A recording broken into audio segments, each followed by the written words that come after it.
So இன்னைக்கு ஒரு ரொம்ப இன்ட்ரெஸ்டிங்கான எக்ஸ்பெரிமெண்ட் பண்ண போறோம். லெஃப்ட் சைடில் மாசா இருக்கு, ரைட் சைடில் ஃப்ரூட்டி இருக்கு. இப்போ என்ன பண்ண போறோம்னா இதுல ரின் ஆட் பண்ணி என்ன ஆக போகுதுங்கிறது பார்க்க போறோம். ஃபர்ஸ்ட் ரின்னை மாசால போடுறோம்.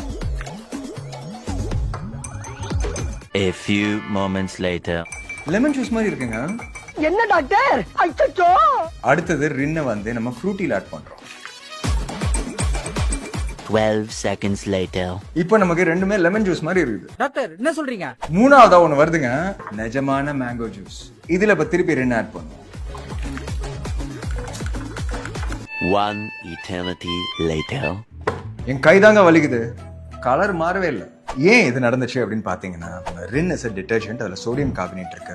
இது வந்துட்டு any kind of colouring agents அதை இதை ரிமூவ் பண்ணிடும். So what we saw was ரெண்டு பாப்புலர் பிராண்ட்ஸ் ஆஃப் மேங்கோ ஜூஸ்ல ரின் கொஞ்சம் ஆட் பண்ணீங்கன்னா சுத்தமா கலர் எல்லாம் போயிடுச்சு. ஆனா உண்மையான மேங்கோ ஜூஸ்ல அது ஆகல. இதுல இருந்து என்ன எடுத்துக்கலாம் அப்படின்னு பாத்தீங்கன்னா, நேச்சுரல் ஃபுட் சாப்பிடுங்க, முடிஞ்ச அளவுக்கு ப்ராசஸ்டு பாட்டில்டு எல்லாம் அவாய்ட் பண்ணுங்க. தேங்க்யூ.